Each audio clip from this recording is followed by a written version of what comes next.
Hi, it's Evelina back again with the May roundup of what's new. We're keeping things a little bit shorter this month, but it's only because we're 3 days away from our biggest launch yet. This Thursday, we are releasing some major new features, new products. You do not want to miss this. I'll share the RCP link in the description, but first, James joins me to speak about the hotspot and crop tooling that he's done some refactoring to, so the UX is just way better. And then one of our co-founder, Evan, he joins me to speak about the Sanity MCP server. As always, you can read about everything that's gone on at Sanity the past month. But first, let's watch this. Hi, James. How are you doing today? Yeah, very good, thanks. Just about bearing with Nice. the hot weather down here in The hot weather in the southeast. UK, I know. It's in Yeah, London as well. It's actually really hot and I'm wearing black. You're also wearing black. Not ideal. also But black. Yeah, as always. exactly. Anyway, thank you for joining. I know you haven't been here longer than, well, like almost 2 months now, but you've been working on improving our hotspot and crop tooling. That's what it's called, right? Yeah, that's the one. Nice. Can you just briefly introduce yourself and then we can head into the demo?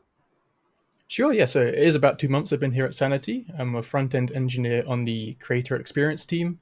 I've kind of got my touch on all kinds of different pieces across Sanity. I've actually been a user for around 5 years now on Wow, personal nice. and freelance projects. So got a bit of experience with using it. So You're definitely the right person to work in the creator experience team then. Awesome. Well, let's demo this, shall let's go we? for it. Cool. So this is a test studio we've got set up here, and this is one of the image fields we have. So some of the improvements we've made are here in the hotspot and crop tool. So when you're configuring like the hotspot and crop of the image assets in the studio, we've made some different kinds of improvements to both the interactions, the accessibility, and the customizable options that are available for the tool. One of the main ones that may be spotted quite early on is you can now focus on both the hotspot and the crop region here on the hotspot tool, and that allows you to have some keyboard controls which weren't there before. So you can now just use the arrow keys and like shift and alt option, all of that stuff, command, whatever you're using on, you can move things around and resize them, which is quite handy. It's always nice to have those available, and the same for the crop region there. So the crop is Nice. what we can use to remove anything we never want to show in an image. So if there's like dead areas you don't want to show up, then the hotspot area here is what you can use to kind of highlight an area you always want to be shown in that image. Very smooth. I feel like this is just like you'll definitely get the exact spot that you want to show, right? Because you can really fine tune this now very nicely and like the interactions are just really nice. Yeah, we've spent a lot of time actually kind of polishing the different interactions we have here. So no matter which handle you grab and how you move it around, it's always a lot kind of smoother and a lot more precise. You feel a lot more confident when making these kinds of Yeah. configurable changes. Amazing. Cool. And the other thing I mentioned was some configuration to do with this, and that is around the previews you have down here at the bottom. We've added to the schema options for the image field the ability to now configure the hotspot tool. And what that allows you to do is actually customize the aspect ratios used down here for the previews. So I have a different field further down here on this page, way at the bottom. And this actually has a couple custom aspect ratio previews down here, so the 4:5 and a 9:16. And these may not be super precise to however you're presenting the images, wherever you're using them, but it's definitely handy to have this kind of first step in a direction where you can configure these to different ratios that may be used throughout your different applications or websites. Definitely. And just customizing is something, Sanity users love. So this is just another step in that direction. So Exactly that, yeah.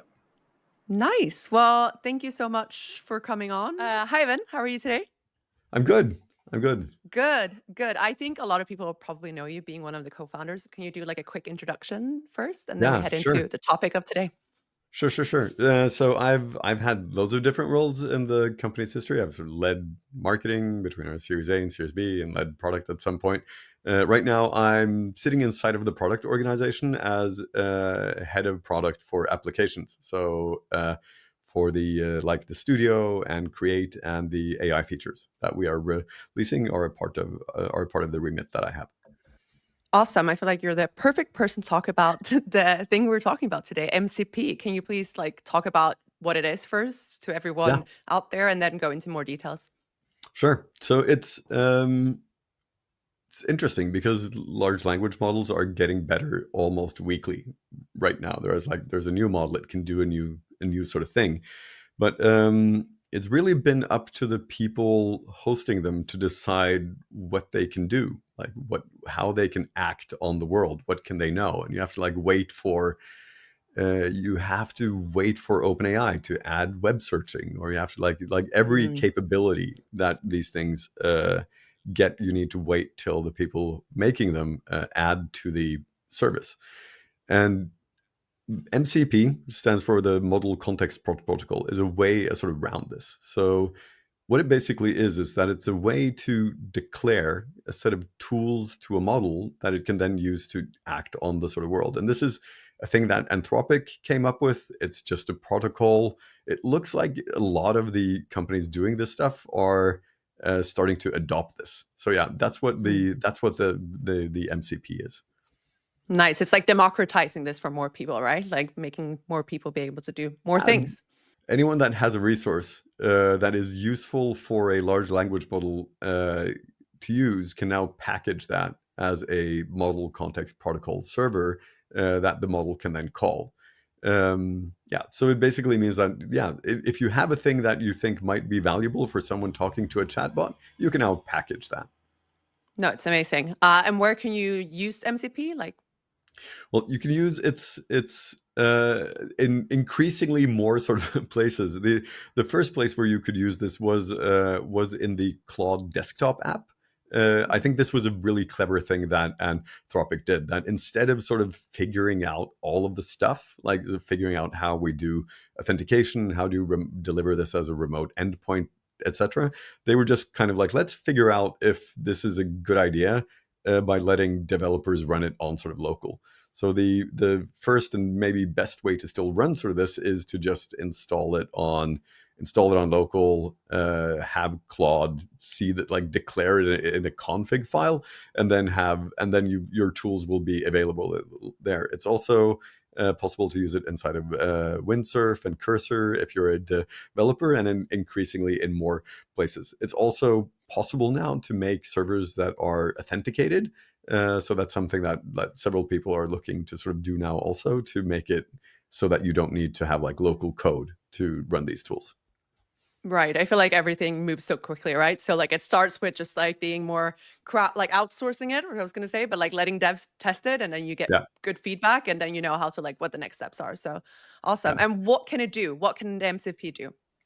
Well, with the one that we have sort of made, we have just broken out the most sort of useful API uh, endpoints that we have. So you have like search, you have semantic search with an embeddings index. You basically have like all of the things you would expect, all of the API endpoints that you expect are in the sort of package. So and we've even taken some and commented them out, like deleting data sets and deleting documents, because we think that should be harder. So we think that there needs to be we think that we need to have better prompting, or maybe even locks on sort of those functions. We've taken some out. So yeah, what can it do?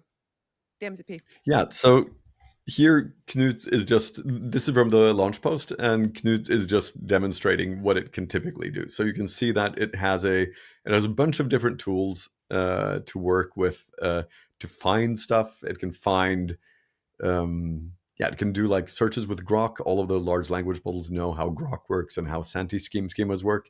So it can search for stuff, and it can also use an embeddings index to find things. And then it can work on that content. It can patch documents, put things in a release. It can can do the boring stuff. What Knut is sort of showing here is taking a Word document and then asking it to reason about stuff that's Mm, already in documents, and then writing some output, making a landing page, doing that kind of nice. stuff. It's helpful when you see the reasoning behind certain decisions as well, right? So you can then take kind of understand what next steps are, maybe. Yeah. I think that the really good part here is that we are working on making schemas available on server sides. So the first thing that it does is that it says kind of like, given that we're working with this studio, give me the relevant information about it. So then you get all the types, you get all of the releases that are in motion, you get the embeddings indexes, and then it has commands to go like, get me the schema for the blog post. So before it searches with Grok, it will actually go off and sort of get the schema for that thing so that it knows what fields to ask for. So Amazing. it kind of knows what it's doing. Yeah, it's And got the insights into interesting your content operations, right? Like it does know. yeah, and it's kind of like, and it's so it knows what's going on, and then it's very persistent. So if you ask it to do something, it will sort of just We'll get honey there. badger its way through all of the sort of noise and the things that don't sort of work. So I think we would encourage people though to be careful with experimenting with this at sort of scale. You need to look at the output. You need to be careful. If you're working on many documents, you should probably put those documents in a release. And yeah, just pay attention to what it's doing. We are working on improvements on this. We're building in more safeguards. These are early days for these technologies. We're definitely building in the open, right? So we want people to try it out, Yeah. feedback, and then like it will get Exactly. better, basically. So what's ahead for this? And looking ahead on Thursday, we have something exciting coming up. Yeah.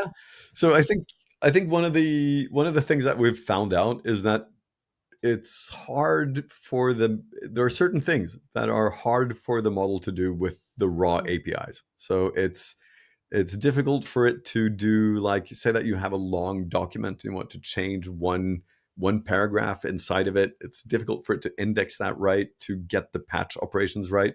So we're looking at sort of packaging. It's almost like agents inside the agent, having like higher level functions that the machine can work with. And that's one of the things that we're really looking forward to showing you on Thursday, because then we're going to talk more about those things then. Super exciting. Thank you for sharing a little teaser. Thank you for sharing what the MCP is. I hope you enjoyed that. You can go and try out the MCP server and set that up in minutes thanks to the docs. I'll share the GitHub repo in the description. I also recommend watching the full demo with Knut, reading the full blog post that Knut and Evan put together. And finally, do not forget to RSVP to this Thursday's event. I'll be there, our co-founders will be there, the engineers behind all these features will be there. We'll also announce some news when it comes to our community, so I do really hope to see you there.